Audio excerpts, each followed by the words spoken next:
In this video, I'm going to show you a better way to route. Hi, I'm Ed Zinda, and this is What the Funk.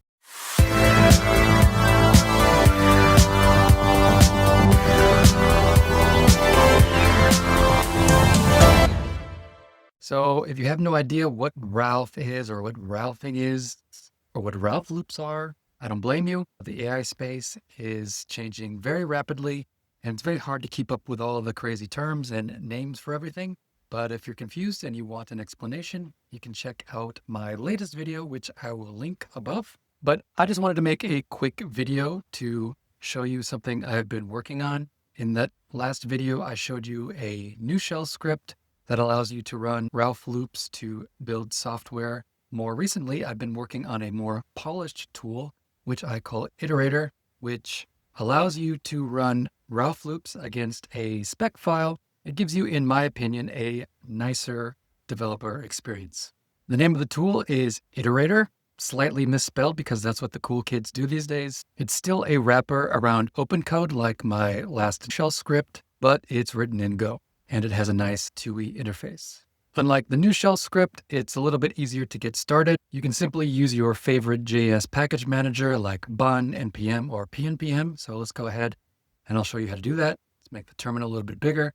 So you can just do bun add, and then globally Iterator latest, it'll install it. And then just to make sure that it works, just type Iterator, and you can see it's got a cool little help screen. Run this build command over here against a spec MD file that you've set up previously.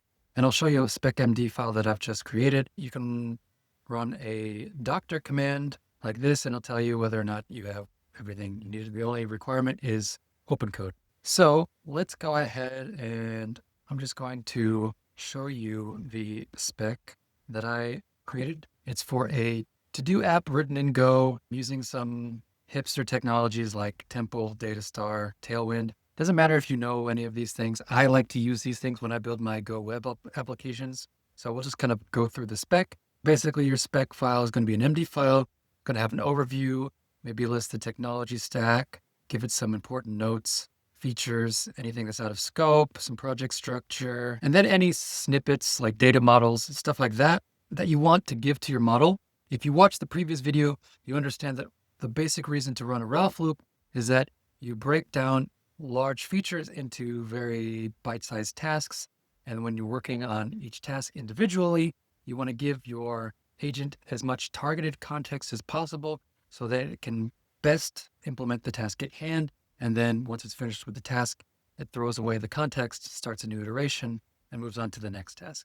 So, of course, while your agent is building, you're going to want to have a very nice spec document. So before you even run this command, you're going to want to spend as much time as possible tweaking your spec, validating your spec, making sure you have enough details in there, because the way you run this tool is you just kind of do it hands off. You run it against the spec and you go walk away, go to sleep, and then wake up hopefully to a working or mostly working app. So we've got a lot of detail in here. And then the last most important part, let's scroll down to the bottom, is you want to have your spec list out individual tasks, because when you run it against this tool, the tool is going to parse the spec file and automatically load tasks into the tool. And I'll show you how that works when you run it. It's kind of cool because it loads all the tasks, persists them, and then every iteration, the agent or during the looping process can see what tasks are done, what's in progress, what's been rejected, blocked, etc. But I'll show you all that once we start running the tool. So here I've got a bunch of different tasks that need to be completed, some success criteria, and some pitfalls, because I ran this before filming the video and there were a few mistakes with the to-do app that needed to be fixed. So I basically jumped into an separate open code session, fixed the bugs, and then I took the learnings from that and then put them back into the spec. So hopefully if I run this spec again, it doesn't run into the same mistakes. So you're going to want to kind of spend a little bit more time than I did the first go around on your spec to make sure you think of all the different gotchas, what kind of mistakes can be made, etc. I just quickly made this spec for demonstration purposes for this video. So yeah, that's basically what a spec file is. Let's go ahead and clear this out and run Iterator. And we want to run the one thing I forgot. After you install Iterator, you want to run iterator setup because it needs a little bit of configuration. You're going to want to set a model. I've already run the setup, but if I run it with the force command, I think we can overwrite everything, which should be fine. So it's going to load all the available models from OpenCode. I'm using Anthropic as my provider right now. That's not what I want to do. Anthropic, that's odd. That's a bug. I probably need to fix that. Sonnet, Anthropic, Claude Sonnet 4 to 5, auto commit. So after every iteration, this tool keeps track of everything that's been edited during the loop, and it will auto commit at the end. And basically that's a good thing. So I want to have that enabled. And then, yeah, it's going to write it to my default config location. Okay, everything's set up. Next thing I want to do is run iterator build. And since we don't have any previous sessions, we can't resume any sessions. But if you have sessions that you stop or you want to restart, it will show up here because they persist. I'm going to create a new session, and it's going to ask me to choose a spec file. My spec file is in the specs directory. And then I've got this to do MVP spec. It's going to load the models, but I've set my model as the Anthropic Claude Sonnet model for default, but you can set a different model per session if you want. I'm just going to stick with the one I've already set. And then it's going to show you the default prompt that is sent to the agent on every iteration. And it's got a few different variables that you can plug in here. What you want to do is be able to control the context that's being injected into every iteration. And part of that is injecting things like the spec. Here we've got the history. So at the end of every iteration, the agent writes a small little summary of what it worked on. And so I think here we insert the last 5 summaries as part of that. So it keeps the agent on track. And then the agent is able to write notes to itself.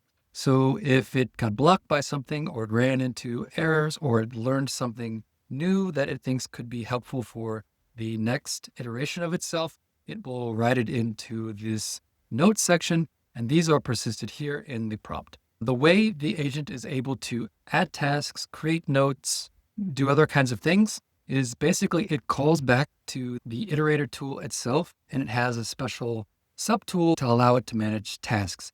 So depending on where you run this tool from, it's going to inject the path. So the agent knows exactly the location of this executable file, and then it can call and manage tasks that way. And you can see it'll automatically do it when the agent is running. If you want to edit this, maybe you have some special instructions you want to add to the prompt, you can go ahead and press the E key.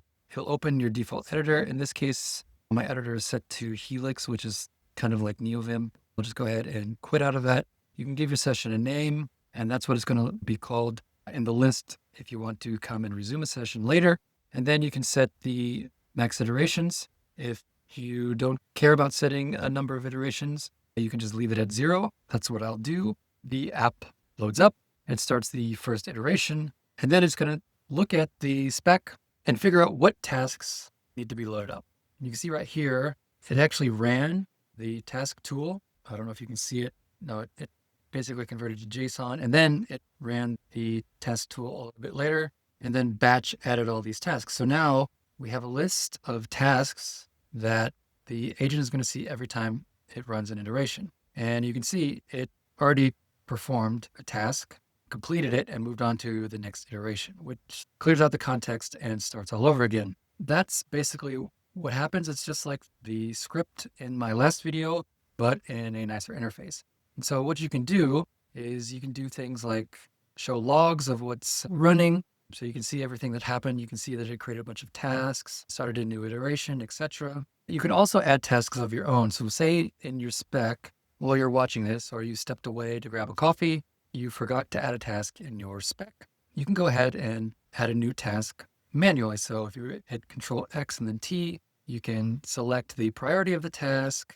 We'll just say low, and then we'll just say delete this task because we don't actually want to give it a new task, but you can create a new task and then it creates it somewhere. And you can see that it created this, delete this task. And you can click on each task to see more details about what's in the task. Another thing is this notes section. So far, the agent hasn't sent itself any notes to be used in any subsequent iterations. So if you want, you can add your own notes, or you can do Control X and then N. You give it a type, so a learning, something about being stuck, a tip. Here we're going to give it a decision, and then I'm going to say, talk like a pirate. I'm going to save that note, and then we can see it's got this note, and hopefully on the next iteration, it's going to talk like a pirate. All right, you can see that now it's talking like a pirate after reading the note, so it's going to still do its work, but it's going to do it with a little bit of flair. Just know that the agent is allowed to send messages to itself in the future using this notes feature. Down here, you can see the duration of your session, which iteration it's on, tasks complete versus tasks remaining. And then if it marks a task as in progress, you'll see that too. You can also see the different files that are being modified. And that's basically it. This is very much a work in progress. It's in a very workable, usable state right now. Like I said, it's very easy to get started. Just use bun, add, global, iterator, or NPM, PNPM, whatever you use. You can also install it using go install. The GitHub repo will be linked down below. I would love to hear your thoughts and see the kinds of things that you guys are building with this. Any recommendations for features? I know I plan to add a few more features. One big thing is being able to create spec files from the tool itself. So like I said, I just wanted to get out a quick video to tell you about this tool. If you enjoyed this video, go ahead, smash the like, hit subscribe, hit the bell notification icon, all those things. If you have any comments or questions, leave them down below. Once again, thanks for watching, and I'll see you in the next video.